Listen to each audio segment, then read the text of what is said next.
We had to do it again, right? Welcome back to Infused Moods. I'm your main host, Lady J, and today we are going to be talking about two of my favorite things right now, or two of my favorite things for forever. I'm not really sure how we're going to put it, but it's a lot of tea, it's a lot of drama, it's a lot of excitement, and we're going to get into that. But first, you know why you're here. You're here to see what am I sipping on today. Really great treats. It's my comfort drink because we need comfort things, and it's hot chocolate. And I'm going to tell you the way to make it the infused moods way. All right.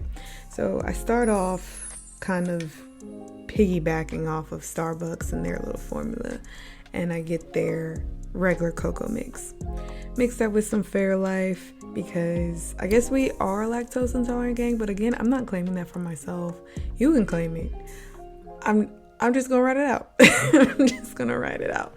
So mix those two together. Then I like to add a little cocoa powder and some vanilla. Okay, and then I get that razzle dazzle of the Ready Whip. Get the extra creamy kind. Thank me later. It's just smoother. I've experimented. It's science. It's just scientifically proven. And then I do my secret ingredient because the vanilla was already a secret, but there's another secret ingredient. You gotta come close. Come close. The secret ingredient is cinnamon.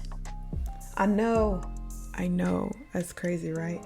But try it and thank me later. I promise it's gonna change your life.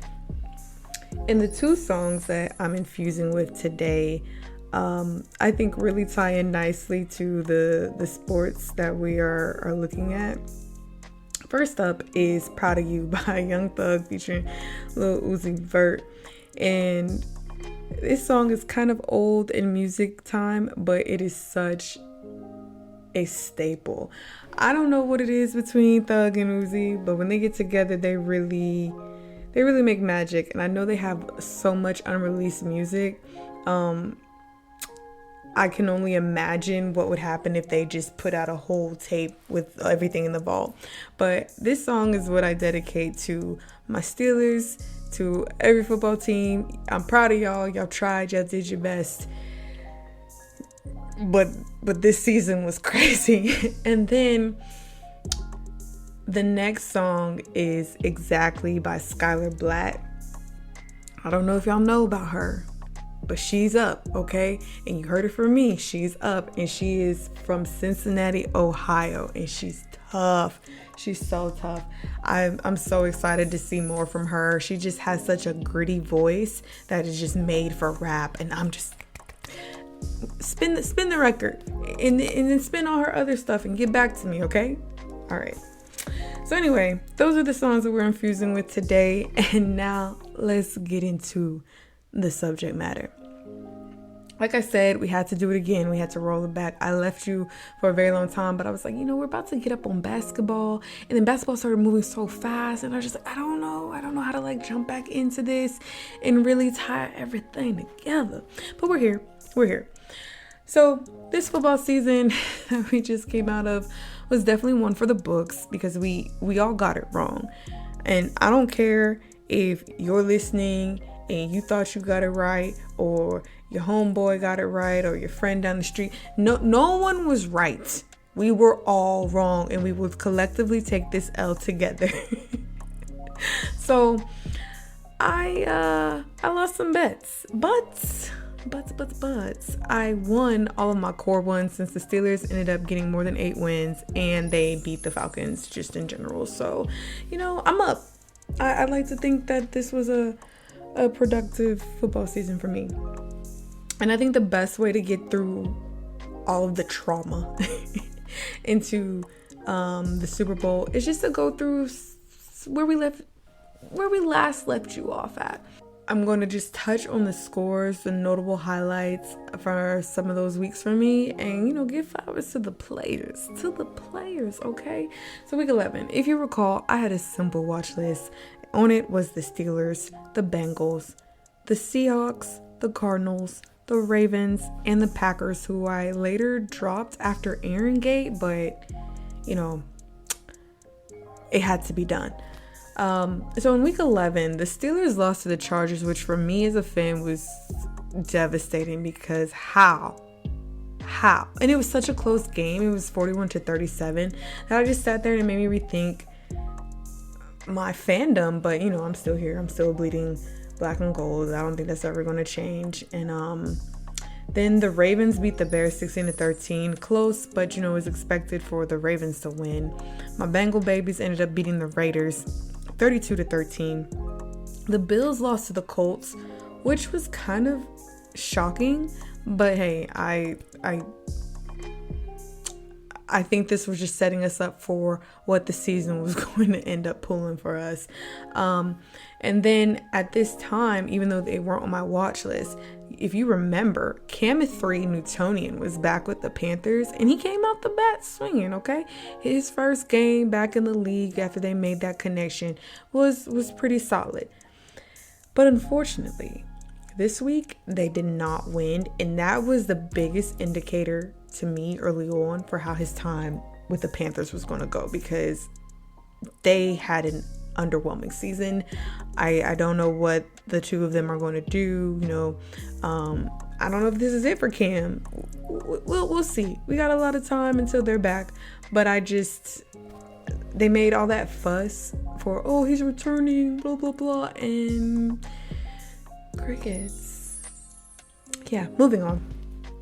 Now, week 12, I was in a bind because my Steelers and my Bengal babies were facing off, and I didn't know who to go for. I was going to go for the Steelers, but at the same time, I was like, wow, my Bengals are pretty tough. Can they beat out my Steelers? And my goodness, yes, they did. My boys embarrassed me.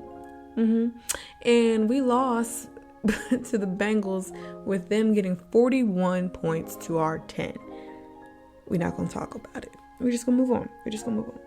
Now, the next game, which was really interesting to me, was the Seahawks up against the Washingtonians. And I know they're not the Washingtonians, but it's the Washington team, the other Washington team.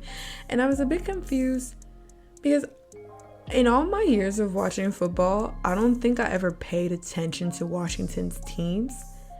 And I don't know how they locked up the Seahawks. And maybe I just need to pay a little bit more attention, but they ended up winning by 3 points. But who are y'all? I don't think I've ever met anyone who's a fan of y'all. And I'm not even joking. I'm just being really serious. Who's a fan of them? Okay, anyway. Moving on. So by week 13, things were starting to take a turn. Most of the teams that you were seeing at the top were not doing well. They were performing horribly. And as we got to week 14, this is where Steelers, we lost our game to the Vikings, but Ben was looking good. And y'all know I am not a fan of Ben in any way. He just happened to be the quarterback on my team. But he was looking good because all season he had been playing subpar. He didn't want to be here.